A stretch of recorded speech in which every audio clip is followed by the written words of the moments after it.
Alguns personagens de anime nós conseguimos entender em poucos segundos, mas esse definitivamente não é o caso do personagem Toji Fushiguro. Ele tem uma passagem rápida, mas ele levanta várias perguntas que ecoam até mesmo depois da sua morte. Quem é esse cara? Quem é esse homem que não tem nenhuma energia amaldiçoada e que mesmo assim derrota aqueles que nasceram para dominar esse mundo? Como alguém que foi descartado pelo próprio clã volta carregando um sorriso no rosto e uma frieza que nem os maiores feiticeiros conseguem encarar sem hesitar? O que ele perdeu? O que fizeram com ele? E principalmente, o que aconteceu com esse sistema para criar alguém assim? Porque Toji não grita, não explica e nem se justifica. Ele apenas age. E cada decisão dele parece carregar um peso que a obra não mostra de forma direta, mas você sente. Hoje, a gente não vai olhar para o Toji só como o cara das lutas incríveis.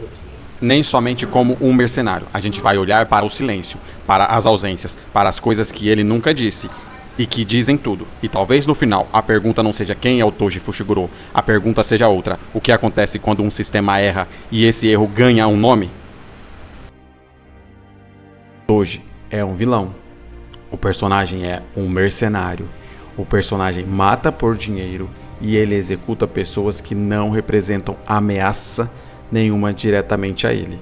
E o ponto mais pesado de todos, ele assassina sem piedades a Riko Amanai, uma criança inocente que não tem nada a ver com a história. Não tem como suavizar isso, não tem como relativizar. Nada do que o Toji faz é acidente, nada que acontece é por impulso. Ele sabe exatamente o que está fazendo. E compreender o personagem não é passar pano. Contexto não apaga crime, explicação não vira desculpa, mas se a gente parar a análise aqui, ela fica rasa demais. E temos a nossa primeira pergunta: de onde esse cara surge? E a pergunta então deixa de ser apenas o que o Toji fez. A pergunta passa a ser: de onde surge um personagem como esse? E essa nossa resposta começa dentro de um dos pilares mais problemáticos que já vimos no mundo Jujutsu. Estamos falando exatamente do clã Zenin. O clã Zenin é a lógica do desastre. No mundo de Jujutsu Kaisen, valor humano é medido por energia amaldiçoada. Quem nasce com poder é valorizado. Quem nasce sem poder é descartável. O clã Zenin leva essa lógica ao extremo. Ali não existe dignidade sem utilidade. Não existe pertencimento sem força. Não existe identidade sem poder. E Toji tem o azar de nascer dentro do clã, mas fora de tudo, o que ele considera valioso. Ele não é um estranho, ele é uma falha interna, humilhado, rejeitado, tratado como um lixo genético.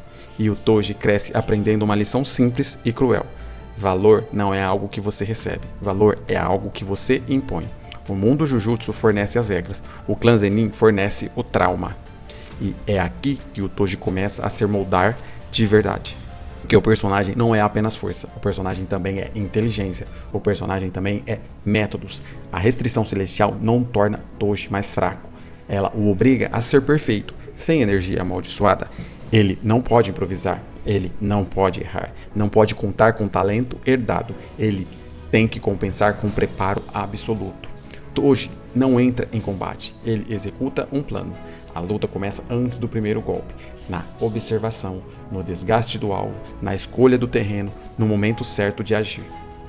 Aqui, força e inteligência caminham juntos. Sem método, a força não serviria para nada. Além de todos esses itens que nós dissemos, força, inteligência e método, há algo que realmente eleva o personagem. As armas não são estilo, são soluções. E as armas do Toji dizem muito sobre ele.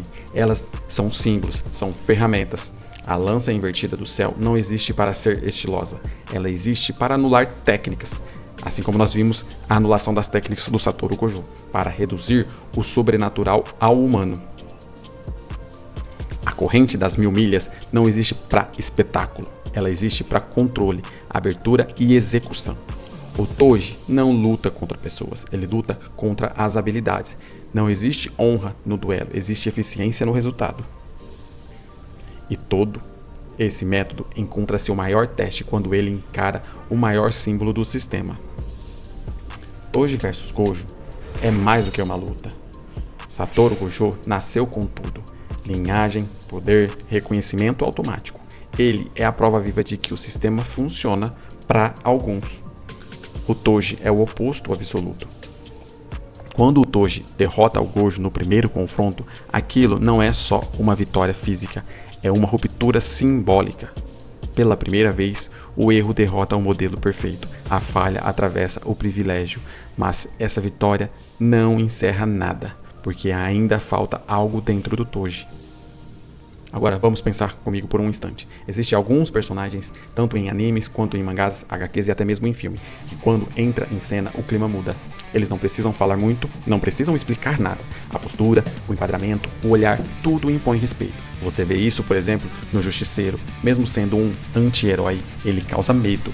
Ele entra em cena como se fosse um vilão.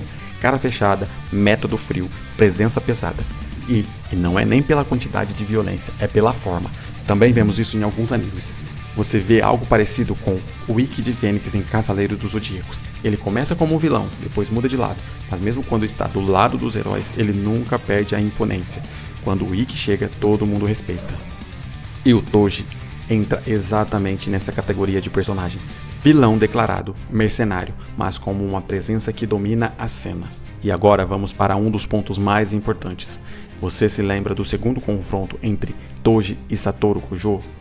O Toji percebe que tem algo errado, ele sente que o Gojo mudou, o instinto de sobrevivência aparece e vamos ser honestos, ele não precisava continuar, o trabalho já tinha sido feito, o corpo da Rico Amanai já tinha sido entregue, o dinheiro já estava garantido, ele podia simplesmente ir embora e isso é importante, o Toji não é um justiceiro, ele trabalha por dinheiro, então por que ele fica?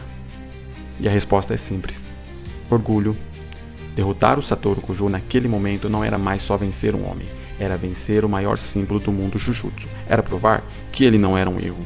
E aqui nasce o paradoxo do Toji Fushiguro, ele tenta provar o seu valor, usando exatamente as regras do sistema que o rejeitou. Ele ignora o instinto de sobrevivência, ele escolhe ficar, e essa escolha profundamente humana é o que o mata. Galera, é isso, estamos nos encaminhando para o final dessa nossa análise. Vamos lá, o Toji Fushiguro é um vilão, mas ele não é apenas um vilão. Ele é um produto de um sistema elitista, que mede valor por poder, descarta quem nasce sem nada, e ensina que sobreviver é mais importante do que ser justo. O clã Zenin o rejeitou, o mundo Jujutsu o ignorou, e ele transformou isso em método. No fim, o Toji tentou provar que não era um erro, derrotando o maior símbolo do sistema, e morreu tentando. E a pergunta que fica não é se o Toji é vilão, a pergunta é quantos Tojis um sistema como esse continua criando. Beleza, pessoal? Se você já é inscrito no canal, deixa o seu like, ativa o sininho. Se ainda não é inscrito no canal, se inscreva no canal. No próximo ano, 2026, está próximo de chegar, nós teremos aí a terceira temporada de Jujutsu Kaisen. Iremos falar muito agora sobre o personagem Yuta, também falaremos sobre o personagem Megumi e muitos outros personagens. Até a próxima, fiquem com Deus, tchau!